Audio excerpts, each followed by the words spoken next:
This is Future of Water, where we talk about all the ways in which companies, utilities, and people are addressing challenges and opportunities in water. Today, it's all about wastewater epidemiology. This is Reese Tisdale. But before I begin, I wanted to call out a couple things. Obviously, if you're listening to this podcast, you know that Bluefield has launched the Future of Water, albeit softly. The Future of Water is really to highlight interesting news and topics that our team at Bluefield Research is uncovering through our daily processes. So feel free to subscribe to that, and we'll be rolling out more going forward. That being said, also, another thing I wanted to call out, now that we have this medium, the podcast, I wanted to give a shout out to Dave McGimsey, who we've been working with for a long time. He's the best in the water podcast business, and he's got intriguing interviews with water industry experts on a range of topics.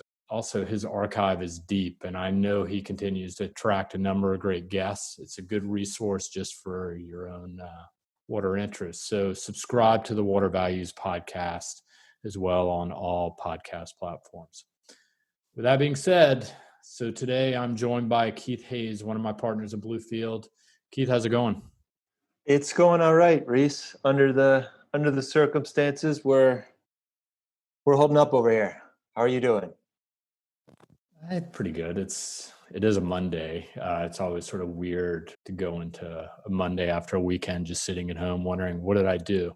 So speaking of, Keith, you're in Barcelona. What's going on with COVID over there? I mean, you guys, at one point, I'm in Boston, obviously. You guys are a step ahead of us, or were a step ahead of us. You're getting a little bit of rebound?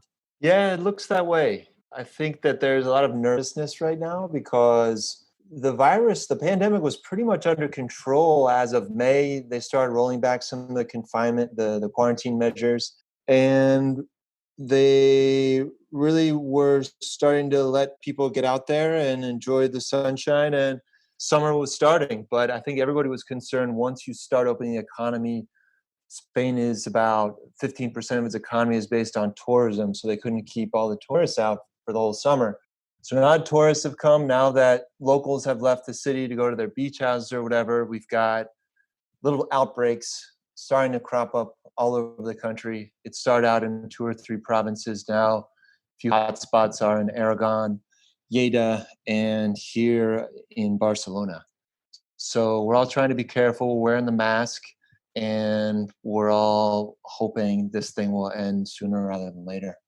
I mean, it feels like a century ago. I mean, there was one point I remember, even your son, he couldn't even leave the house for like a month and a half. Yeah, we were all buckled down. I think we all got to know each other a little bit better, or for worse. Everybody thinks it's bad, but when you can't cross the threshold of the front door for a month and a half, that's when it gets out of hand. We were locked down here. I think we were on the heels of Italy and took it very seriously, and it's no joke. I mean, tens of thousands of people have died here. The healthcare system reacted pretty well, I would say. I mean, they had to set up some makeshift hospitals as they have elsewhere. But I think we're all searching for ways out of this. And as you were starting to allude to before, one of them could be being able to detect this better through wastewater-based epidemiology. Yeah, I mean, we could talk about COVID all day, but I think this is actually pretty timely. Some of the research you've been doing, and you talked to a number of companies recently about wastewater epidemiology. So apropos of COVID and our business, water, wastewater, what is wastewater epidemiology? Right. So wastewater-based epidemiology, sometimes you see it referred to as WBE. What it is it's taking samples of untreated effluent, so before it goes through the treatment plant, and testing it to see if it contains viruses. And so really, I mean, epidemiology, there are different vectors in which a virus can move. And yet the thinking here is that in wastewater, it sends a signal. There is a strong enough signal in people's wastewater leaving their houses, gray water, that would provide some indicator as to the level of infection rate in a population, how recent it is, how intense it is. And so This has been around for a while, but applying it to COVID-19 has become particularly urgent. I mean, it's basically just pooling, right? I mean, that sort of same thing that labs are doing. You take a number of different samples, pull it together, but I don't want to get out over my skis here talking about epidemiology. I'll leave that to other people in my family to do.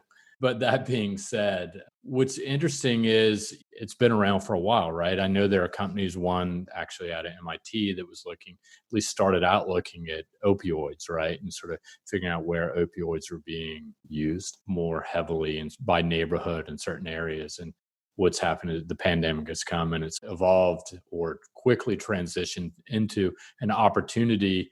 I don't know. We can get into like whether it's going to help the problem now or in the future or other pandemics. But do you have any good examples that are interesting that prove the solution out? First, it's interesting to think about who are the key stakeholders here. So, what is kind of the context in which wastewater based epidemiology is being applied, right? Because it's different from testing mosquitoes somewhere or blood testing elsewhere or testing the wastewater. It involves a particular set of stakeholders, right? So, you've got your public health officials, those could be county administrators, they could be city mayors. These are people who are struggling with what do we do to keep citizens safe and figure out what the hell's going on. And ideally, you have a strong national or federal response from the government, which is giving you a certain protocol of what to do. But that's not always the case. And so this could be a tool for them to understand if in the wastewater we can see some level of contagion, we can act on it. And the sooner we know about it, the better.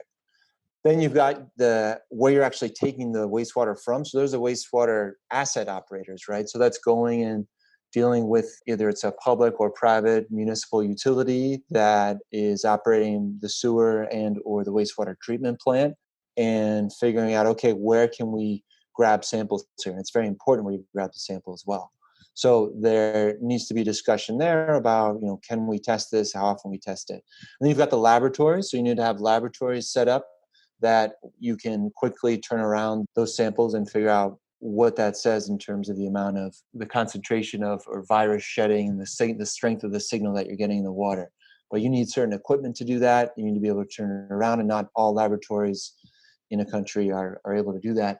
And then you've got other companies that are trying to facilitate. So, you're asking about companies here, and there are companies that are trying to develop specific workflows for looking for COVID-19, which is unique. And it has been done before. And you asked me about examples, and I'd say the most clear example, I would say, yes, looking at opioids has been happening for a while. A company called BioBot Analytics that you were referring to out of Cambridge has been working on that. But going back further, I would say around 2014 in Israel actually had lost its polio-free status from the WHO because there was an outbreak in part of the country. And so what they did to detect polio was set up sensors and start taking wastewater for testing up in the sewer system. And from there, they were able to, within a matter of weeks, localize where the outbreak was and pretty much get everybody vaccinated, and it was gone. And so based on that experience in 2014, the Israelis actually pretty soon this year started setting up a protocol for testing their wastewater. So the most recent example of detecting a virus and stopping an outbreak would probably be Israel a few years ago.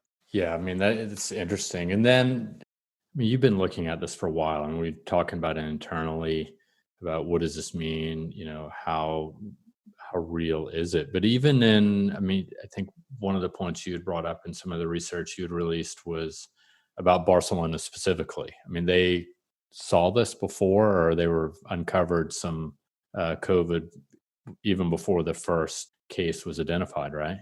There's a lot of speculation right now, which we're trying to get more empirical evidence around the timeline for this pandemic, because I think we've already heard that probably there were cases even going back to October, perhaps in Wuhan in China. They found in, I believe it was February this year, they found in Barcelona's wastewater evidence of COVID-19. But then they actually unfroze some samples going back months and said that even as far back as in the first quarter of 2019, there was COVID-19 in the wastewater. So that makes you think there must be a lot of unfreezing of wastewater samples happening all over the place right now. That makes me think about a lot of things, but Yeah, why are they freezing it? But it's a kind of archaeology, if you want to call it that, to try and figure out where this thing started. Everybody's pointing fingers at China, but is it possible that it came from elsewhere? And the other thing is there are different strains of the virus, right? So depending on these different strains, could that have led to different paths of evolution as well? And that says something else as well about how the virus has spread. so what about commercially speaking? I mean, you mentioned BioBot. They're a startup, right? I mean, but there are real players that are doing this globally, right? Yeah. So one way to think about it is there are different parts of the value chain. And so let's say we're talking about kind of an end-to-end management of the process for testing and interpreting the results, right? But there's sort of three key parts to it from the research that we've done. One is optimizing the sampling of the wastewater in terms of the sampling point to capture the best signal possible. It matters where you put it, right? You want to get as close to populations as possible. You want to try and isolate the sample from any noise you might get in terms of industrial effluent. There's been a lot of sampling of wastewater treatment plants that are near hospitals, and that's ideal in terms of trying to get closer at a population that may be sick, but at the same time, trying to get it out into a broader sewer network is interesting over the longer term to be able to pinpoint it. Then there's also the time of day question, to get the best concentration of the virus. And there's still a lot of experimentation going on about virus shedding and how it sheds into feces and how much of a concentration you need, how many copies of the RNA of the virus do you need to actually detect the signal. That all feeds into the protocols around sampling, right? So time of day in the morning when there's more people putting more into the sewer network, that's probably ideal. There are temperature factors, there are flow factors. So it's very important to get it right in terms of the sampling. So that's one aspect of it. And there are different companies out there. Kando is an Israeli firm that has an interesting sampling platform in terms of the way that they lay it out, how they pick where they put on the system, and how they coordinate with the laboratory. So that, the second part of it is the laboratory. And so there's the testing via real-time polymerase chain reaction, which labs need to have a machine set up. In some countries, it's a big deal when they get these machines and how quickly they can centrifuge and end up with a pellet that they can test for the virus concentration. So that's another part of it, is the whole laboratory industry around this. And then thirdly, and I think where most importantly we're seeing a lot of the action, let's say, is around the modeling and interpreting of the results. So it's in that part where companies are trying to find a correlation between what we're seeing with direct PCR testing or antibody testing with what you're seeing in the wastewater. And it's correlating those two numbers, then also looking at population movements. That all is supporting the determination of, okay, how long has the virus been here? How much has it spiked? And trying to actually project or extrapolate from that how many people have it now, right? So the firms that have kind of come out in front with solutions around this, one of them, actually, they're both Spanish. I'm not just saying that because I live in Spain, but you've got Go Agua or Global Omnium's technology carve out. So this is a company that offers a broad range of digital solutions. They did a pilot testing for COVID-19 around Valencia and Murcia, so in sort of southeastern Spain, and successfully detected the virus there and were able to tweak it, working with one of the universities and local laboratories. And so they've already been going to market with that. And I know we've seen them lately trying to make a push into the US, offering to start evaluating wastewater samples. The second Spanish company I'm referring to is the Spanish subsidiary of Suez. So Suez is a gigantic French water technology and services provider that most of people listening know about. Suez launched their solution, which they're calling City Sentinel, And this is a combination as well of providing field services in terms of where to place the sampling point. They're doing the results interpretation and providing guidance as to how to keep that testing program up and running. And then after that, there's some different companies and different laboratory and university collaborations out there that are still going. So you've put together for our clients a list of studies and pilots, if you will. So would you say we're still closer to the academic and pilot stage than we are to commercialization? These solutions are already on the market. They've been tested in Spain. I think, though, this is very much still a learning process because these models require a lot of fine tuning. And what's important right now is that a body of data is being created. So BioBot Analytics in the States, I think they've said they're in over 40 states now. So dozens of cities are sending their wastewater samples. They're getting better and better at being able to extrapolate from the virus pellet that they're getting out of the wastewater. What does that mean in terms of the population? I think the challenge, though, is trying to break down some of those, let's say, information silos. So trying to get more information about how the sewer system is working. So what kind of interference there might be in the network in terms of the sample. There's also just coordinating with cities and different departments within a city government to figure out about population movements and how that may be impacting it as well and the composition of the population. And so it's still a process right now of fine-tuning the models, but the signal has been detected. It does work. The question is, how accurate is it? And the huge upside to this and why it's worth doing it is because we may be able to go from putting an entire city into quarantine to just quarantining maybe a block or a building. And that obviously has massive economic upside for a local economy and not having to shut down the entire economy, but really limiting movement in a certain place and keeping the rest open and being a lot more surgical and smarter about how we manage quarantines and lockdowns. Yeah, that's the huge benefit at a local level, but even within a state and a region. I think that's what happened in the US early on, right? Everything, it's like we need to shut down, things shut down, albeit with different mandates at a state level. And, the South really wasn't going through much, right? They weren't detecting a lot early days while the Northeast was getting crushed, New York, Massachusetts, New Jersey, among others. But yeah, it's to start isolating it. That's what it's all about. That's sort of the battle today is, how do you control the virus and manage the economy at the same time so it doesn't collapse? Which maybe that's a good question for you is we're talking about COVID, touched upon opioids. There are a number of different applications that this could be used for. So, what should we look for, trend wise, or what should we keep an eye out going forward? Yeah, I think going forward, we should expect these models are obviously going to get better. It's going to be kind of a common thing, I think, to have this sort of lab testing done on cities' wastewater. But I think what's going to be really interesting is when we start moving, because most of the sampling right now is happening at the wastewater treatment plant level. And that's been done for two reasons. One, because they wanted to prove the effluent coming out of a wastewater treatment plant is free of the virus so that we're not discharging treated wastewater that still has the virus out into the environment, but then also trying to check if it has COVID in the raw wastewater coming in. So that's great, but really it becomes interesting when you can move further up into the sewer system.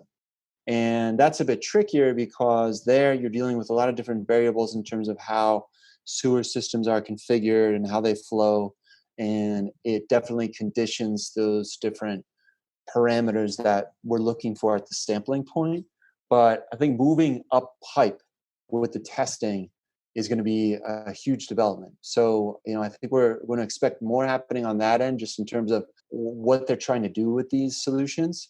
There will definitely be more companies coming in here because I think there are different ways probably to optimize both how the modeling is done, how the sewer networks are being understood, because there's still a lot to be learned in terms of how contaminants move through a sewer system. And part of my research process, I talked to a lot of folks, sewer network operators in the Great Lakes region, for instance, in the US, saying that, it's really difficult to understand how different contaminants move through sewer networks. So to say that you're going to find this needle in a haystack with COVID all the time is not easy. So, I think the improvement of the models, the location of the sampling points, there's a lot of companies out there, sensor manufacturers, there's sampling solutions companies. There will be more sort of big data solutions applied to this to try and learn how this virus is moving through the system.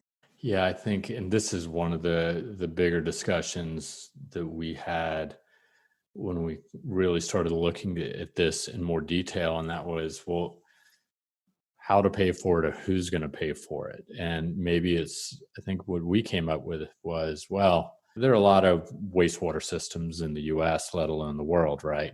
At the local and state level. So who's incentivized to do it? And does a governmental authority have to step in and say, this would be really useful to better understand what's happening and therefore impose the idea upon the states? Or is it, and to that point, is it just better suited for more centralized authorities, maybe in Europe and places like that? Yeah, no, I mean, I think this has been a public health crisis, and it should be managed by public health officials listening to science, right? And that means that, mayors, county administrators, governors, all should probably be taking a look at this. And that's ultimately where the funding is going to come for this, probably. And why are they going to cough up the money for this if it's not regulated? Well, because we've seen the havoc that a virus like this can wreak on a local economy. And so it seems worth it, as we clean up the wreckage of what's happened over the last several months, maybe for a reasonable cost. And, right now I saw that West Center, which is a lab at the University of Arizona, they're charging about $1,200 per sample. There are other solutions. I think BioBot Analytics, for 4 samples, they're charging about $2,300 to have them processed, which is still pretty high for processing a sample of wastewater. So the cost is definitely going to have to come down. Yeah, on the back end of that. And it is hard, right? It's like, well, what's the value of having that information? Like you said, if you can start, nailing down neighborhoods to say, look, here, there's a problem here that we need to manage it more tightly. And then there are the economic impacts. So, Yeah, I mean, just as all kinds of different equipment are inside a city budget, this may be something, an ongoing service that you have. I guess the question is, there have been times in the past, where when something recedes, you don't necessarily pay attention to it. So how do you convince the government, I think, for this to be an ongoing thing? And I think the concern will be, let's say 2 years from now, we have a vaccine for COVID-19 that's working fairly well. Do governments sort of take their foot off the pedal or relax? And we all know that this virus may be able to mutate. It may be that antibodies will or will not last and you can be reinfected. And so, how safe are we? And if we stay vigilant, this may be a tool that forms part of that. I'm freewheeling a little bit here, but if you think about it commercially, this is a little sort of big brother, even a little scarier is, can you start looking at wastewater using similar technology and figuring out, hey, what are people eating? What are people drinking? And then you start thinking about it from commercially, from a market-based economy, aside from pandemics, does some big companies start using data like that to figure out, oh, well, maybe we should put a Whole Foods here, or maybe we should put, Yeah. Yeah, no, there are a lot of decisions that you can think about. oh, brother, man. That's scary. It's really creepy. But I honestly, I never thought about it till right now in that way. And I guess I should have. Well, that being said, I mean, I think like a lot of the stuff we look at, and we can wind it down, a lot of the stuff we look at in the water industry, it's really not a technology issue. I mean, this is a good example of a technology that does exist. It needs to be proven out in the field as well as from a business model perspective. But it's there, right? And we hear that over and over in the water sector, and it's really a business model, how to pay for things and get it out there. So anything else, Keith? We can wrap it up. No, I mean, I hope that, some of the coordination we're seeing in Europe and some of these European companies getting into the US, that we all because one of the things that's going to make this develop a lot faster is if there's a lot more collaboration across countries, and hopefully we're past the point where this was a Chinese virus or a thing happening in Italy. I think it now has hit the States, it's hit a lot of different countries. We're all in this together, and it's actually a huge opportunity for scientists and technologists to step up and really make an impact here with something that could probably save a lot of lives. All right, there you go, everybody. That's the glass half full perspective. They're hard to come by these days. So, all right, Keith, thanks for stepping up. Stay well, stay safe, and we'll talk soon. You too. Take care, Reese. All right, thanks. All right, this podcast and these water industry insights have been brought to you by Bluefield Research, which is advancing water strategies and decisions globally. You can always learn more at bluefieldresearch.com. But also don't forget to subscribe to The Future of Water on all those podcast platforms, whichever one you use or prefer. Look out for more of these in the future, and everybody, we'll talk soon. Be well, be safe, be kind.